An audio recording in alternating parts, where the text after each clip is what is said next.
Welcome, everybody. My name is Ruth Richardson, and I am the Executive Director of the Global Alliance for the Future of Food and the Chair of the Champions Network and an advisory committee member of the UN Food Systems Summit. I'll also be the curator of this independent food system dialogue. This dialogue is a core component of the Food Systems Summit engagement process. It offers a dynamic way for a diverse range of stakeholders to explore how they can unite around transformative action in support of valuing the often neglected impacts and dependencies that food systems have on nature, people, and society.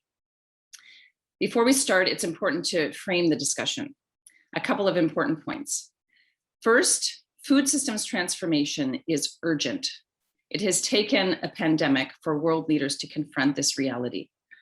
The health of people, animals, and the planet have been taken to the limits, in some cases beyond a safe operating space. Systems approaches are critical to the food systems transformation agenda. Otherwise, we'll be flying blind in our actions to address the challenges we face and the opportunities that present themselves. Second point, true cost accounting and the capitals approach are powerful tools that will help us understand the system. Many of us on the call, I think probably all of us on the call, have worked hard on developing a collective understanding of true cost accounting, which is that true cost accounting is an evolving holistic and systemic approach to measure and value the positive and negative environmental, social, health, and economic costs and benefits to facilitate business, consumer, investor, and our policy decisions. And it bears emphasizing that within the context of true cost accounting, governance and the multi-stakeholder approach are critical.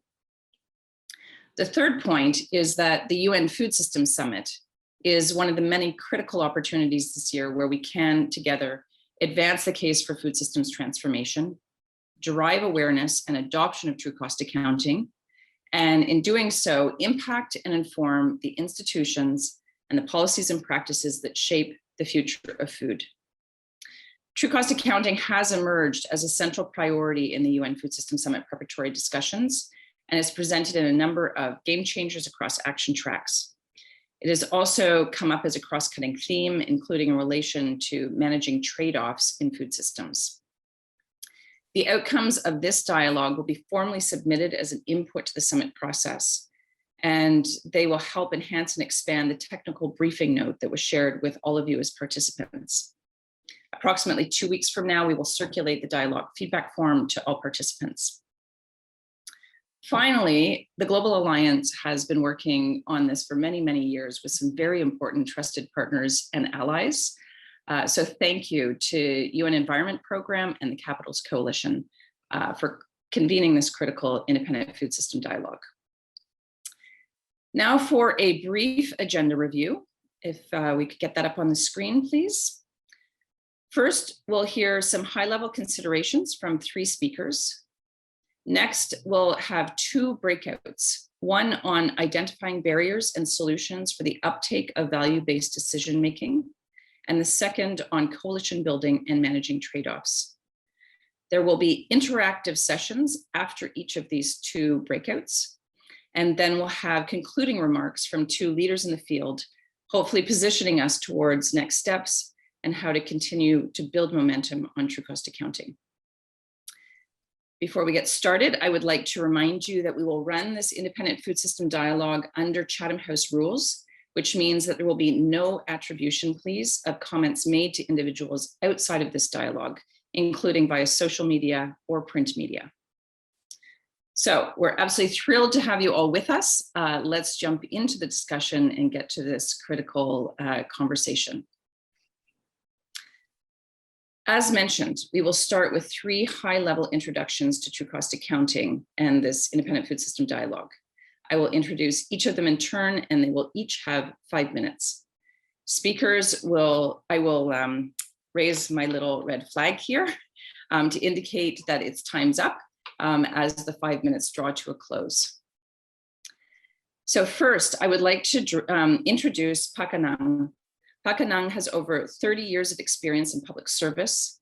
Since February 2018, he has served as Director for Food and Agriculture, Ministry of National Development Planning in Indonesia. As well, he is the Indonesian national focal point for the Food Systems Summit. He has also served in ocean and fisheries development, investment and private sector development, international and interagency cooperation, international marketing, and international institutions. Importantly, he has served as national chair for SDG 2 to end hunger. Pak Anang, welcome. You have the floor. Ruth, let me just jump in here. It seems that Pak Anang hasn't been able to join yet, so if we can continue with our next speaker, then that would be good. Absolutely, and if you could just indicate if he's able to join, then we can bring him in at the end. That's fantastic, thank you. So we'll turn to Dr. Linju Zhang. Dr. Zhang is a World Academy of Sciences Fellow. As well, she is a UN Environment Program, UNEP, Senior Staffer and Director, UNEP International Ecosystem Management Partnership, which is a joint center between the Chinese Academy of Sciences and UNEP.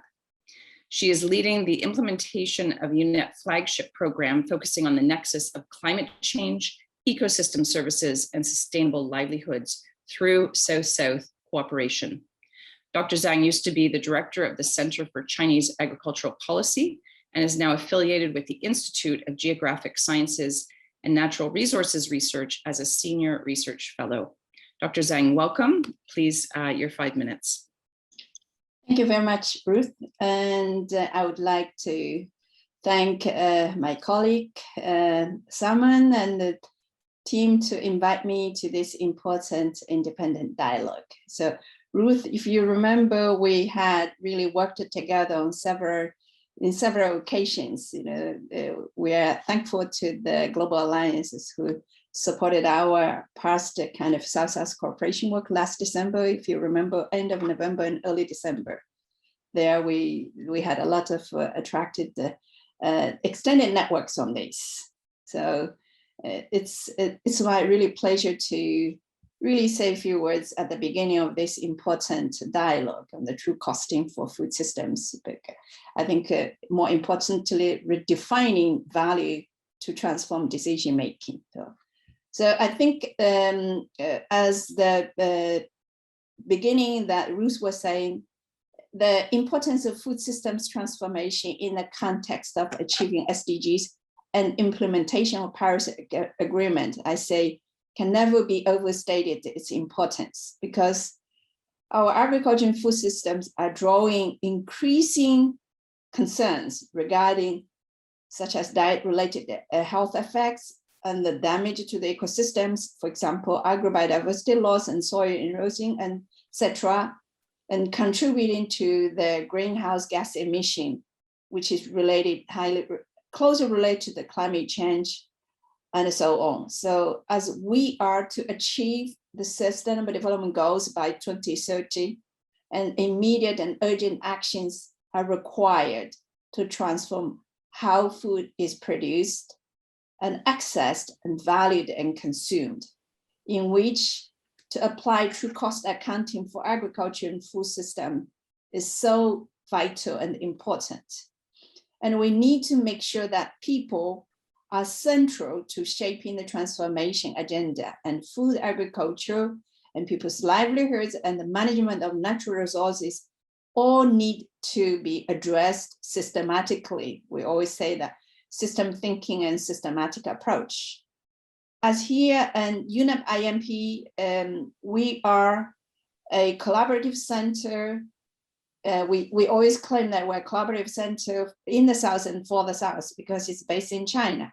So the center aims to provide the science policy and the capacity support to developing countries to integrate ecosystem management approaches into their national policies and development plans to enhance the delivery of ecosystem services for the human well-being. So this is in line with what we're talking about here.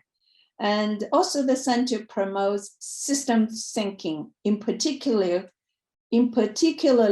we advocate nexus approaches of climate, ecosystems, and livelihoods for SDGs and Paris Agreement implementation through South-South cooperation and engaging not only China, but with other developing and developed countries. Because we're based in China, the center is right now is luckily implementing an assessment of agriculture development policies in Taichung city of Yunnan province. We're using TEEB Agri-Food framework to reveal the true costs and benefits along its value chain. Taichung case is an application of TEEB Agri-Food framework at landscape level. So we know that food systems touch all of the society and all stakeholders and every government, organization, individuals. Although the assessment aims to influence policymakers and many policy sectors, but we felt like the exercise process itself is engaging all the stakeholders, and the process itself is educational to each and everyone in terms of recognizing the value of nature. And just this morning, I was offering a training lecture to UNESCO organized event, excuse me, on eco agriculture development.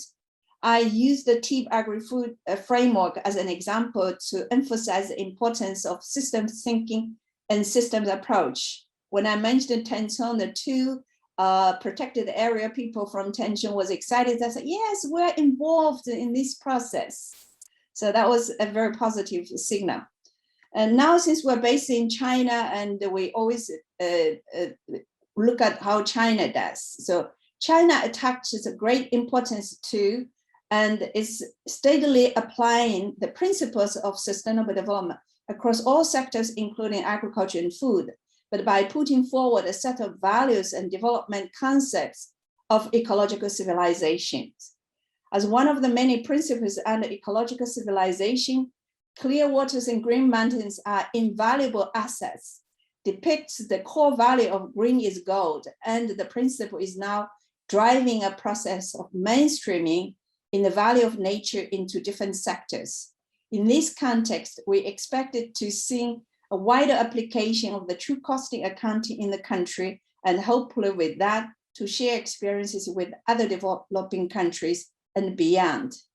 With that, I would like to thank you for inviting me to speak at the beginning, but I look forward to the fruitful exchange of ideas. And of course, I wish the dialogue of a success and the results could be a very important contribution to the next Food Systems Dialogue Summit. Thank you very much. Minju, thank you very much. And I really appreciate you underscoring the need for immediate and urgent action. And also really appreciate you highlighting the importance of the process itself. Because I think part of what this summit offers us as an opportunity is not just specific solutions, but the ability to problem solve together. So very much appreciate that.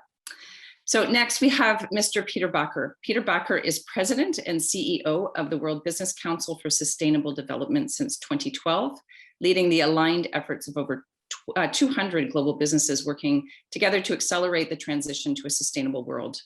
Mr. Bakker is a distinguished business leader who, until June 2011, served as CFO and CEO of TNT Envy, the global transport and logistics company.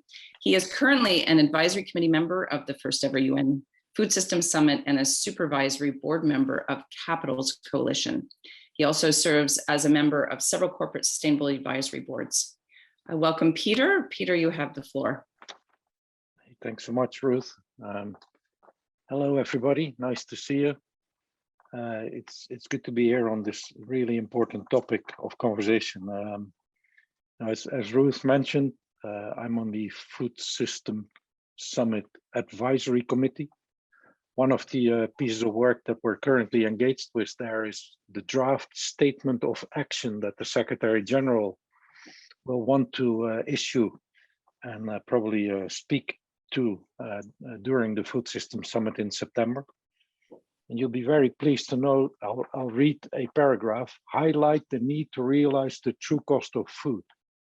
Globally, food systems are estimated to cause an estimated $12 trillion of hidden cost annually. Reforming our food system must be based on true cost accounting. Well, that's a big step forward in terms of this being a central part of the conversation. Yesterday, we had, I think it was the 4th of CEO consultations, more than 200 CEOs of global food companies on 2 calls with the Deputy Secretary General and all involved. And also there, the true cost of food was one of the absolute topics that people thought was actually going to be the most transformational thing the world could do when it thinks about the health of the food system. So we all know, at least I assume everybody online knows, the $12 trillion comes from the FOLU report of 2018. In very simple terms, the global food system realizes an economic value annually of $10 trillion, but at the expense of $12 trillion of hidden costs. In very simple terms, roughly half of that the result of environmental damage, i.e. emissions, soil degradations and the like, and the other half related to health aspects of the food, either under nutrition or the wrong nutrition that people get. So this is an essential element that the world needs to deal with. We do, however, need to find ways, and that's really the challenge I would like to put in my 2 minutes of introduction on. We know the concept, we know the 10 and the $12 trillion, we know the need to move to true value or true cost accounting, but how are we going to do this in a way that will be societally acceptable? Because simply saying that the price of food has to double or triple, depending on the category of food that one consumes, may be true when you do the calculations, will not ever be accepted in terms of political acceptability or consumer acceptability for that matter. So I think we're really now at the stage that we have won the battle of putting this on the global agenda. We now need to make sure that that this actually becomes a real tool. As was mentioned, I'm helping Mark on the Capitals Coalition Board. I think the Natural Capital Protocol, the Social and Human Capital Protocols provide real tools for businesses to make this part of their decision making. But we now need to move on what does that do in terms of pricing, in terms of capital market recognition, to really make sure that this lands well. I think this innovation of true cost accounting in the food system will be the decisive battle when it comes to, are we going to do the food system transformation at the pace that we all know it needs? And from that point of view, I was happy to be here and share a few thoughts with you. Thank you. Thank you, Peter. I was remembering, I can't exactly remember the year, but I think back in 2014 or 2015, we participated in a workshop with the Global Commons in Washington, DC. And I think we were talking about true cost accounting for the first time. I remember you and I had an exchange. Amazing how far we've come since then, where we're actually in an independent food system dialogue talking about the convening of hundreds of CEOs and this being built into a Secretary General statement of action. So we've come a long way, but very much appreciate the call to really tuning up the how. How do we do this in a way that is societally acceptable? So thank you for that.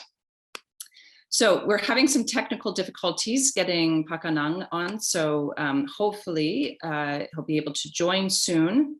But while we're waiting, why don't we turn to set up for our breakout sessions and start to head in that direction. And as I say, hopefully Phaka Nang can join, and then we'll hear from him at that point.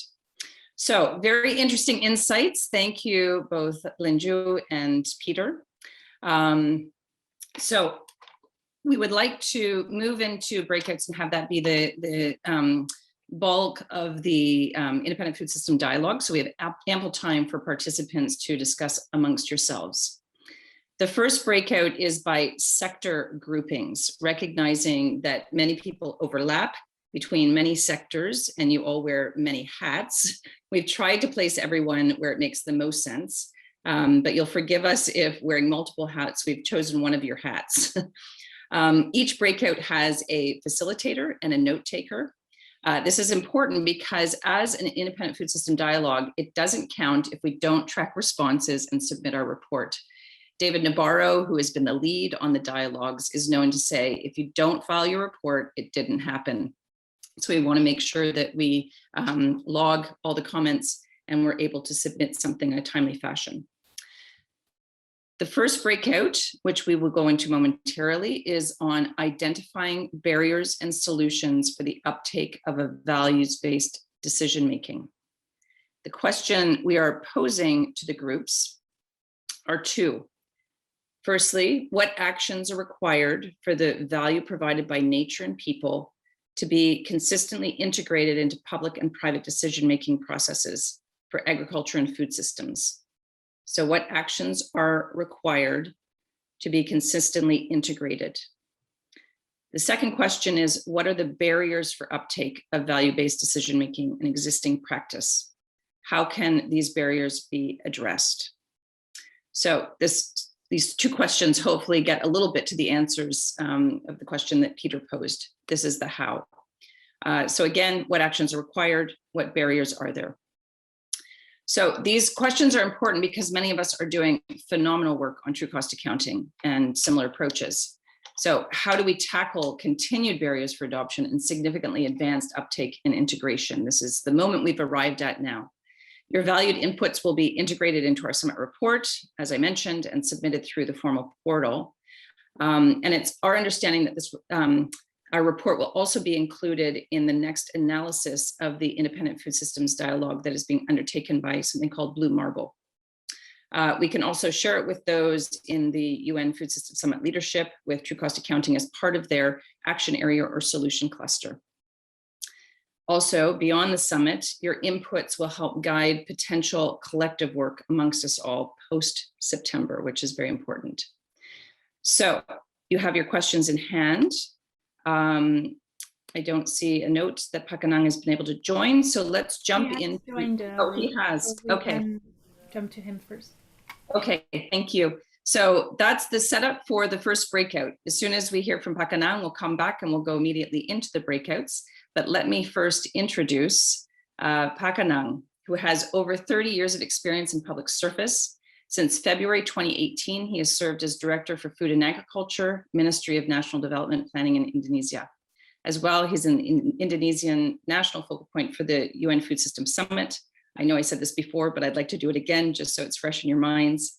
He has also served in ocean and fisheries development, investment in private sector development, international and interagency cooperation, international marketing, and international institutions. Importantly, Pakanang has served as national chair for SDG 2 End Hunger. So Pakanang, welcome. I'm glad we got the technical difficulties sorted out. You have the floor for 5 minutes.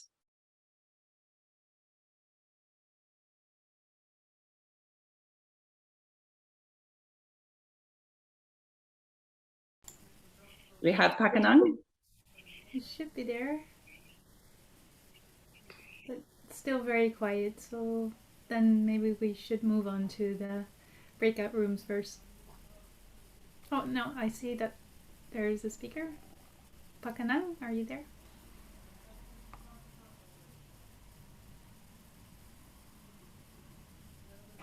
No, I think we would need some more time with. Okay, let's see if we can figure that out. We can build it into the agenda later on if necessary. So let's jump into our breakout groups. You have your questions in hand. You have facilitators who will review the questions with you. We have 30 minutes for this breakout. So we'll bring everyone back at the top of the hour. So please, whoever's putting us into groups, let's go into our breakouts. Okay, so I see folks are coming back into the plenary. Hopefully we got everybody. Welcome back. I hope you had good discussions. Our discussions were certainly very rich and very interesting.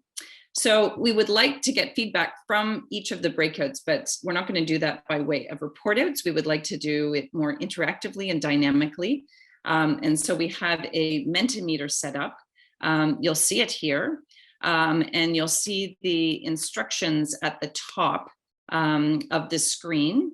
There is a URL menti.com. If you could go to that URL, please. When you get there, you enter a code, which you see at the top of your screen, 323-53182. You type in that code, and then you will see this slide.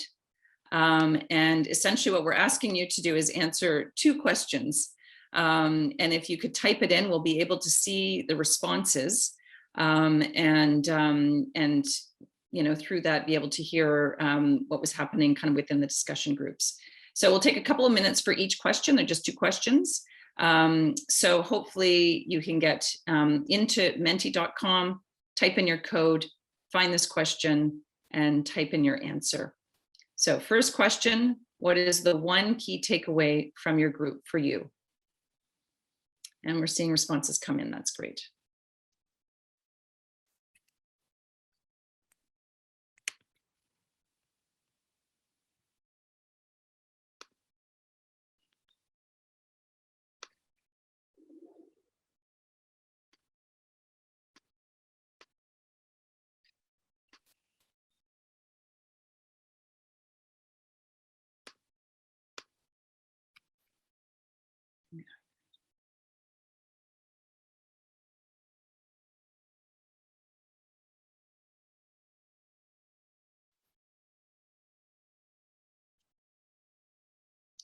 I'm seeing lots of responses coming in. Again, if you're still trying to figure this out, you go to www.menti.com.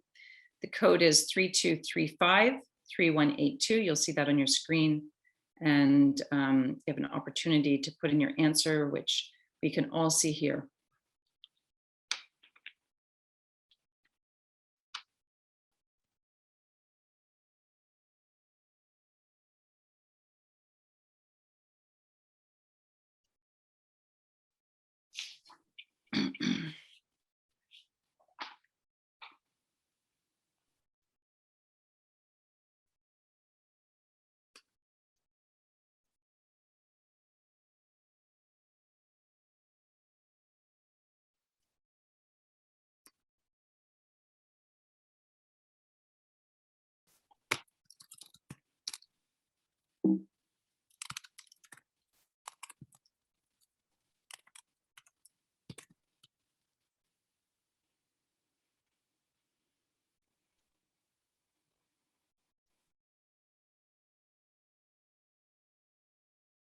Still seeing the answers come in, that's great.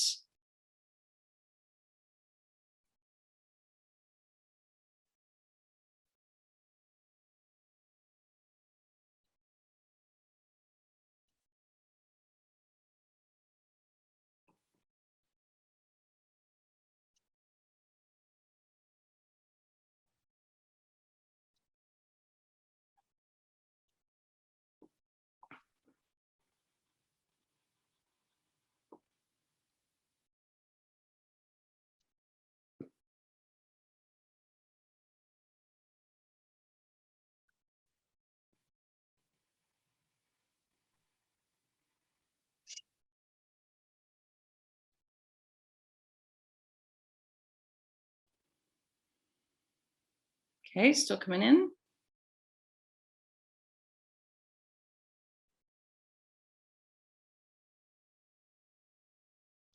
Okay. Now, this is fantastic. Very much reflects what was discussed in our group. I think if I can just pull up a few things, I think one of the things I'm seeing in these comments, and certainly what was discussed in our group, is the need to create space for this to be politically acceptable and publicly acceptable. This is about sort of the narrative, it's about communications, it's about helping countries be brave to dive into true cost accounting. And I certainly see that reflected here. I think another thing I see here very much, and was also certainly part of our conversation, is the need for integrated approaches across ministries. I know that's a huge challenge within many governments, but absolutely essential as we try to get a holistic and systemic approach to accounting, to the different capitals and to our solutions and approaches. Another theme I see here is the need for positive case studies. Who's doing this well? Where is it working? What are some of the results that are starting to surface? Again, to help build that narrative, to build that political space.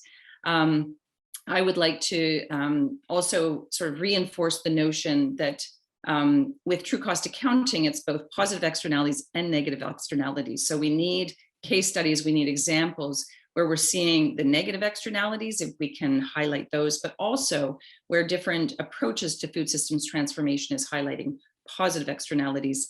The Global Alliance, for instance, is doing some work with our beacons of hope, looking at the positive externalities of those positive examples of where food system transformation is happening well.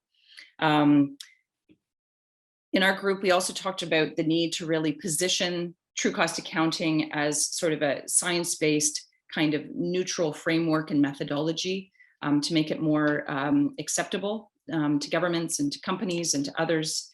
And finally, I'm seeing a lot in here around kind of multi-stakeholder approaches, which I think we touched on in the introductory comments. So great to see all of those. Let's go to our second question, please. Okay, what barriers and solutions did the group identify for the uptake of value-based decision-making? Were there any divergences of opinion? So please, if you can start to put your answers in here.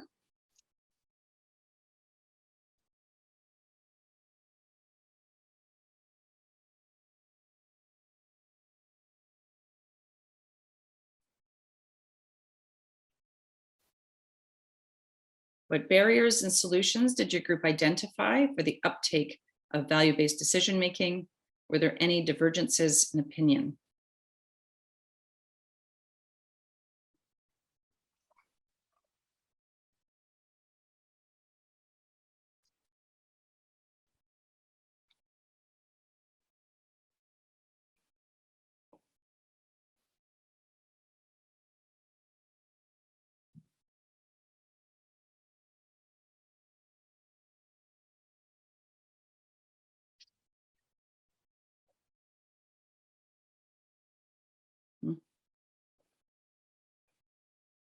So I'm seeing safe space, resources.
Okay, there's a lot in here. This is fantastic. Really starting to, get to the point in terms of identification of some of the real challenges. I'm not able to quickly read all of them, but some of the points that I'm seeing come up are needing safe space for companies to experiment and figure out how to bring true cost accounting into their operations. Interesting point about resources, needing the proper resources to support this, absolutely. Back to the making this kind of politically and societally acceptable, fear of higher prices. How do we address that? I'm seeing a number of points on complexity. Complexity as a killer, which is interesting because that's what we have. We have a complex world. This is I think, a very powerful tool, as I think we all, believe, to try to deal with that complexity, a tool to sort of address the complexities that are so hard to get our hands around. Also, some stuff in here around data, methodologies. Here's another point about complexity.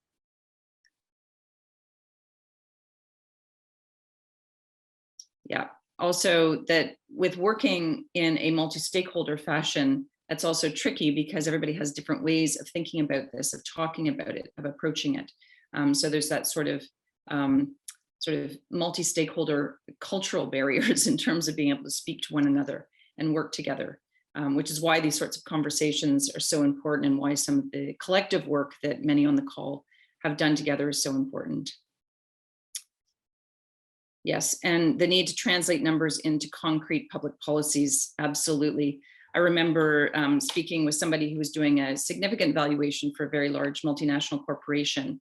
And what he said to me was, when the number crunchers and the board see those numbers, they perk up and pay attention. But then, how does it actually translate into action? How do you draw that line between having the information and seeing the numbers, and then yet being able to build it into decision making? So that's possibly one of the most critical barriers. Great. Well, thank you all. That's fantastic. So that was our first breakout. Before we go into the next breakout, we would like to hear from Indonesia. Unfortunately, we've had troubles getting Pak Anang on the call, but we do have Pak Jaro with us. I don't have his bio, so my apologies. But please, Pak Jaro, if you could just speak for a few minutes about your thoughts on thinking about true cost accounting and on your efforts in Indonesia to grapple with how to apply it within the government. The floor is yours.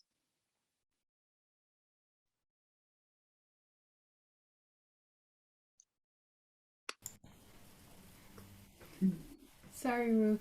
I think it's still problematic, so let's just continue to the breakout. Okay, I'm sorry. Eventually, That's okay. eventually we'll get somebody from Indonesia to speak to us.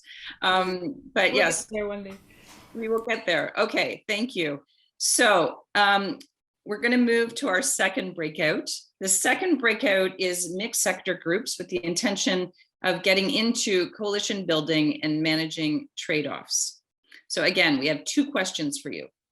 The questions are, number one, how can we strengthen the political support for comprehensive food systems evaluations at the Food Systems Summit and beyond?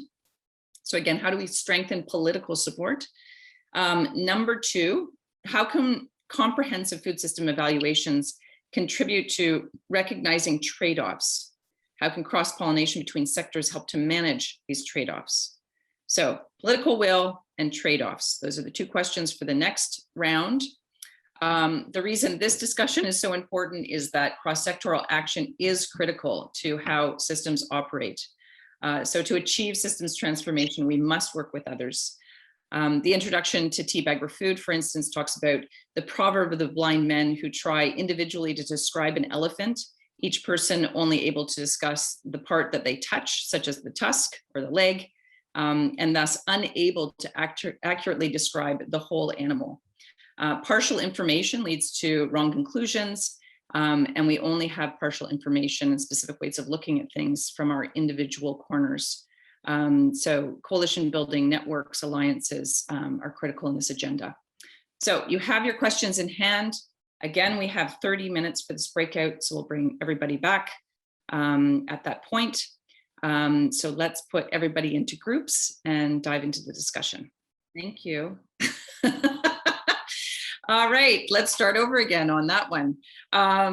So thank you, everybody. I see everybody's back at the plenary. Hope you had fantastic breakouts on coalition building and trade-offs. We're going to do what we did with the first breakout, which is to try to get your feedback through Mentimeter. So you see it here again, same URL code, www.menti.com. And I believe it's the same code. Hopefully you're still in there. Let's go straight to the first question and get feedback from folks on what are the most important trade-offs for synergies that comprehensive food system evaluation can help make visible. Again, what are the most important trade-offs or synergies that comprehensive food system evaluation can help make visible? So please, if you could put your responses in there, we'll be able to take the temperature of the room.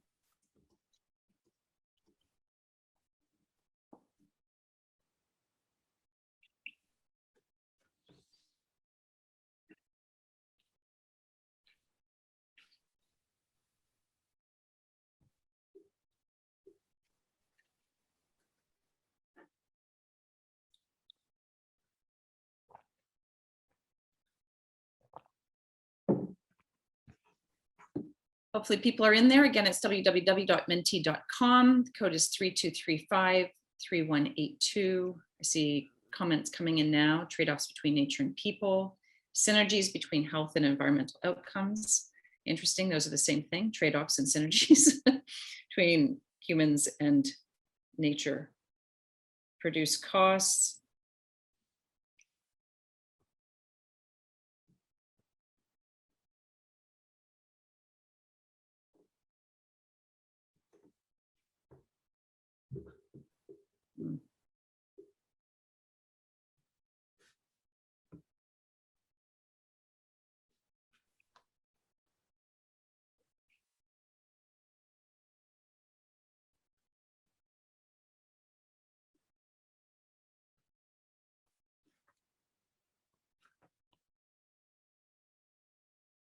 Interesting.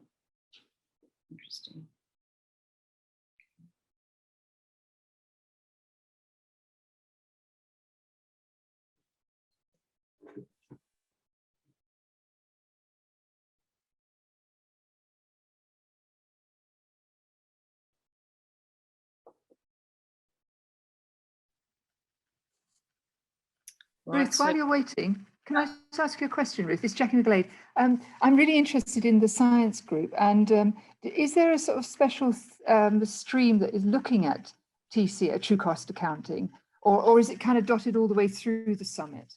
Yeah, what I would say is it's pretty much dotted through the whole summit. So it has surfaced in different places. The science group has looked at it. I think Zoltan made the point that not enough. But they have looked at it.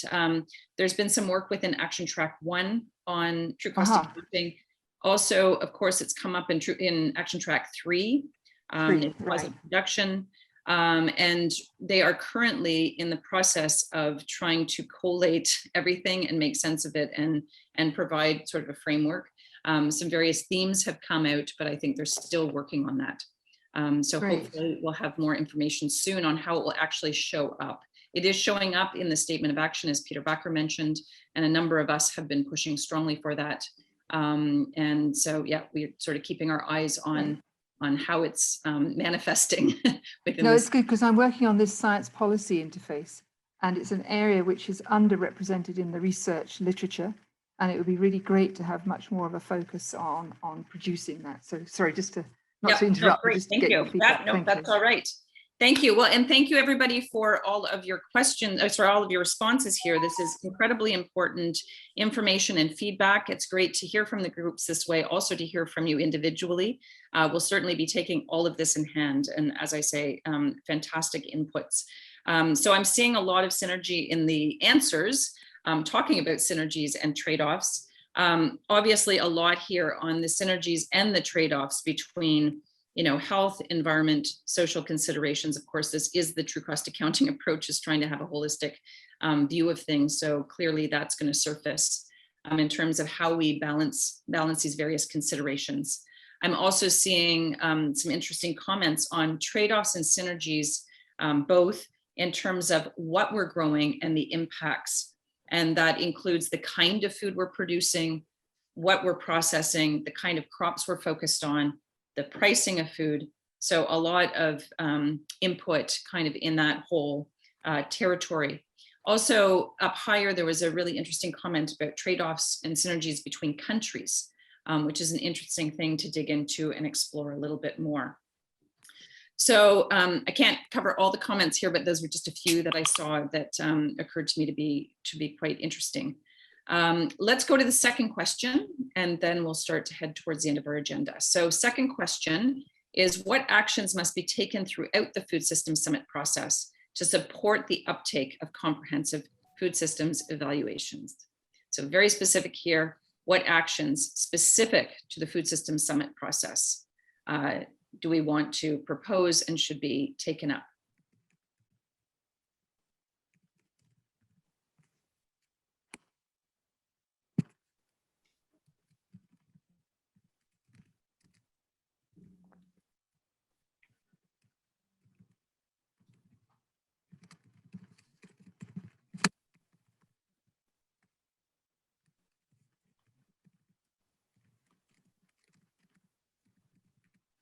We heard Peter Backer making sure there's a shout out, strong shout out in the statement of action. That's possibly one to keep pushing on. Zoltan talked about you know, the need for more emphasis on this in the science group, also on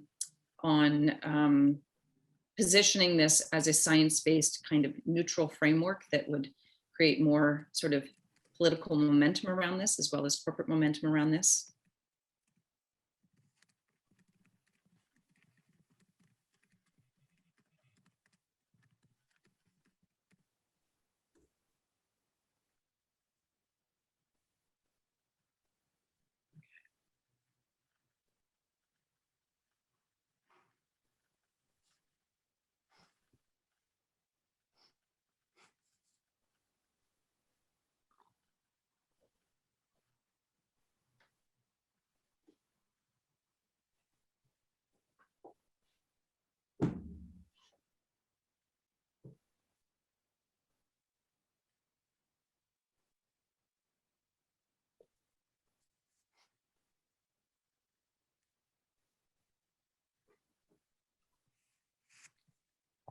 Okay, fantastic. Well, as the responses keep coming in, I'm seeing a number of very, very important points. The need for good data, absolutely, and evidence, socialization of the concept and the possibility.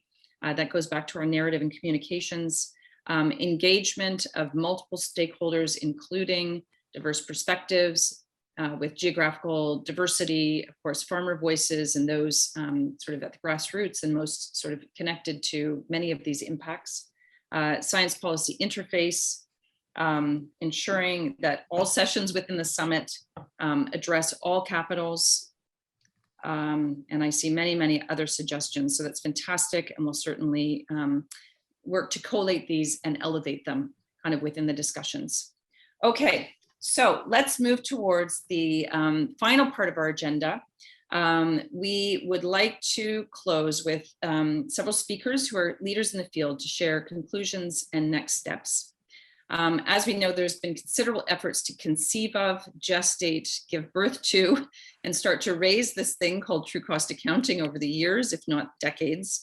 And there have been a number of individuals central to this challenge, many of whom are on the call. First, I would like to ask Pak Jaro to speak to us from Indonesia. We're hoping that Pak Anand could join us. He is not able to. Pak Jaro is Pak Anand's deputy. And Pak Jaro, I would like to give you the floor for a few minutes. Please go ahead. Thank you, Ruth. First of all, we would like to apologize that Pak Anand couldn't join this important dialogue because of internet connection. Allow me to deliver his thought. We are pleased that we invited and can involve in this global independent food system dialogue, discussing on a particular aspect close to our policy, which is the need for the decision makers to recognize, measure, and manage the often neglected values provided by nature and people to food systems. Only by doing so, we believe that we can feed a growing population in a manner that provides everyone with adequate nutrition in an equitable manner without damaging environmental sustainability. We need a food system transformation, and we point here that at a better balance of nature, food system, and biodiversity, while at the same time increasing competitiveness and also resiliency. The agri-food sector provides, in the context of Indonesia, the agri-food sector provides employment to around 35% of the total population. At the same time, rural communities in Indonesia also rely for approximately 75% of their income on ecosystem services, such as fresh water, soil nutrients, and also non-timber forest products. Nature positive food systems are therefore not only good for the environment, but it is very, very important to improve the livelihoods. One of the reasons why natural resource intensive monocropping is so widespread, I think it is not only happen in Indonesia, but it happens also in other countries, is that the negative impacts on ecosystem and biodiversity are not measured and valued yet. We know that if we fail to include these very important values into decision making, then we will continue to deplete and degrade our nature, fail to address pollution, and also allow climate change to continue unabated. There has been a growing recognition that food system transformation lays at the center of achieving the SDGs goal. This requires a holistic approach that considers not only economic, but also environment, social, and also health aspect in an integrated manner. In Indonesia, especially at Bappenas in our ministry, we are working with a multidisciplinary team at the science policy interface to underpin our decision by science, knowledge, and also data. For example, in collaboration with UNEP team, interim results of policy scenario analysis show us that there is an alternative to monocropping, and one that not only benefits nature, but also can provide sustainable livelihoods. Specific Kako agroforestry analysis shows some of the trade-offs and also synergies by integrating the goal of high yields with the goals of nutrition, human health, livelihood, and planetary health. The analysis visualizes the trade-offs linked to ecosystem service provisioning losses that are typically neither measured nor valued, and which are often borne by Indonesian rural and forest dwelling communities. In conclusion, we appreciate UNEP for continuous and strong supports, and we look forward to have a further and also stronger next collaboration. Thank you. Thank you so much, Pak Jero. I was fortunate enough to have you in both of my groups, so I got to hear about all the incredibly important work you're doing in Indonesia, and it's so important to hear your voice, not just because you guys are sort of on the ground really trying to make this work in country, but also given your very strong focus on equity, on livelihoods, and on the connections to climate change, human health, etc. So thank you so much for sharing with us, and please send our regards to Pak Anang. I'm sorry he couldn't join us, but very much appreciate the effort. We'd like to go to our second speaker. I would like to introduce Salman Hussein to provide some concluding thoughts. Salman is the TEEP coordinator and the head AI of the Ecosystem Services Economics Unit in UNEP. He's the focal point for Action Track 3 in the Food Systems Summit on nature positive production, and also co-leads the UNEP task team on food systems. So Salman, 2 or 3 minutes, please. Thanks very much, Ruth, and thank you very much for everyone participating so actively in the dialogue, which I really enjoyed. I think it's worth reminding ourselves just how important this Food Systems Summit is. We've talked about TCA for about a decade or so. Teabag Food was launched in 2014, already it's been some years. But if we try to conceptualize what TCA is about, we find that a lot of what we're talking about in terms of Teabag Food and equivalent programs is embedded within the Food Systems Summit. So it's really great that we have this opportunity. We have to avail ourselves of that opportunity. And it's fantastic that champions like Ruth and Zoltan have been doing that, because it really has to be within the UN system that we do that if we want to make policy reform in the public sphere.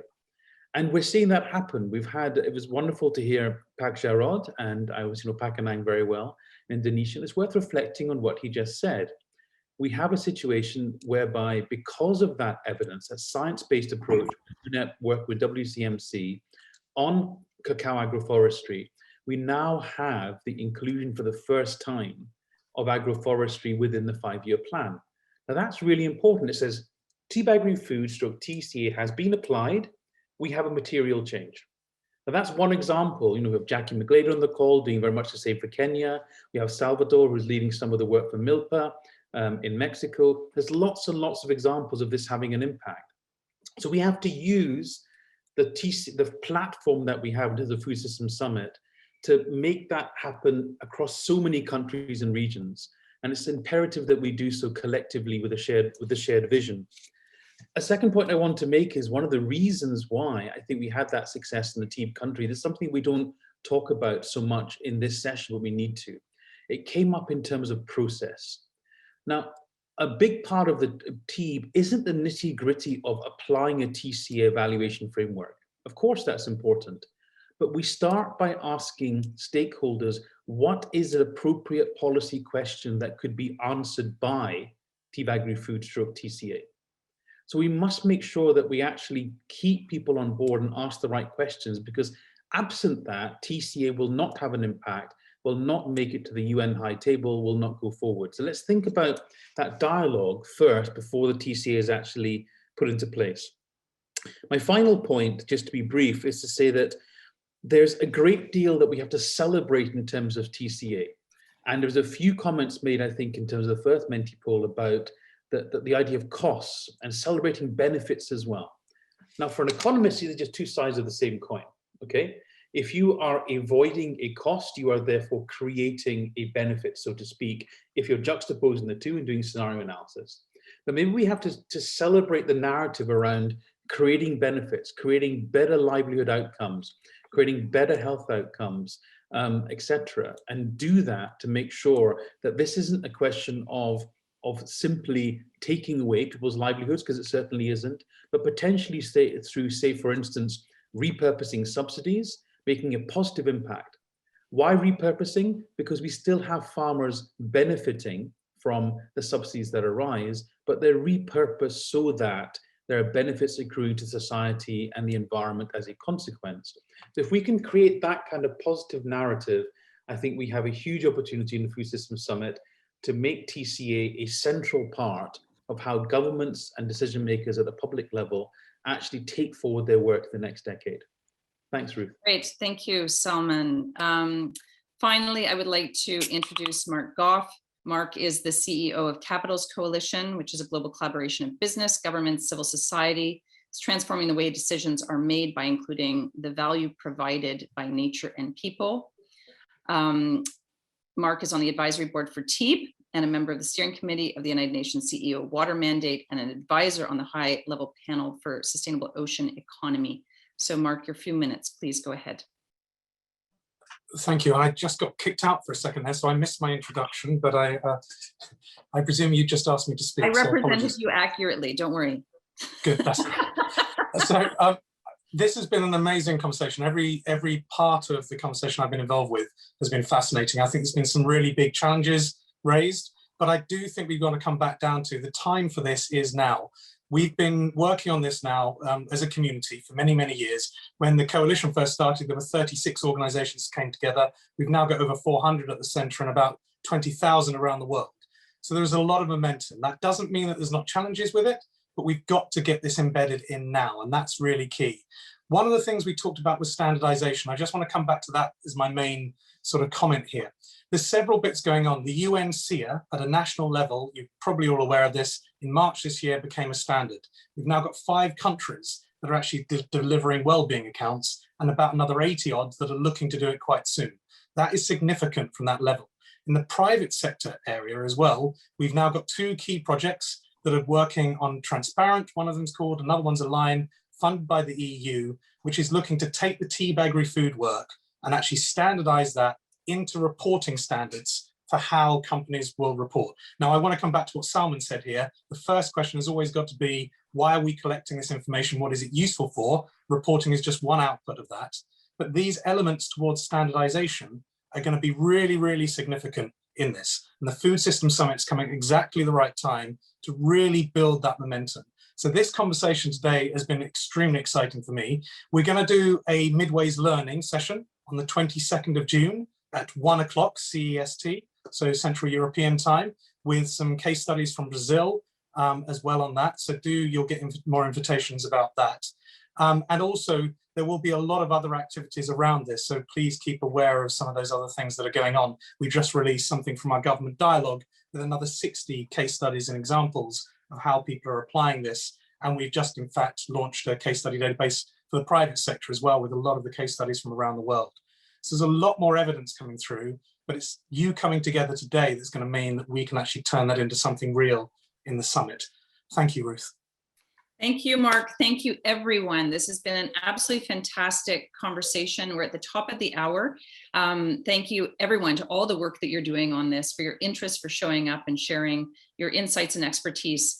We don't have much time for wrap up, but I'll just say, a couple of high-level messages that come across for me. First, how incredibly important this is. Can't underscore that enough.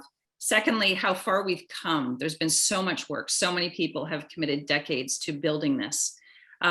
Despite that, there's still a long way to go. There's still much we need to do in terms of evidence, highlighting the possibilities, the opportunities, case studies, building the momentum, getting this on the agenda, and creating the will and the commitment to making this a reality. And just to underscore Mark's point, the time is now. So we will be in touch. In 2 weeks. We will circulate the reports to be submitted as a formal input to the UN Food System Summit. It will go into the Blue Marble evaluation. Many of us can also share this with others within the leadership of the UN Food System Summit. And of course, the summit is a critically important opportunity, but it doesn't stop there. So this is a great step towards coalition building, building the momentum, and really pushing this agenda forward. So again, thank you for joining us today. Very much appreciate it. I will call this session to an end, and we will be in touch. Many thanks.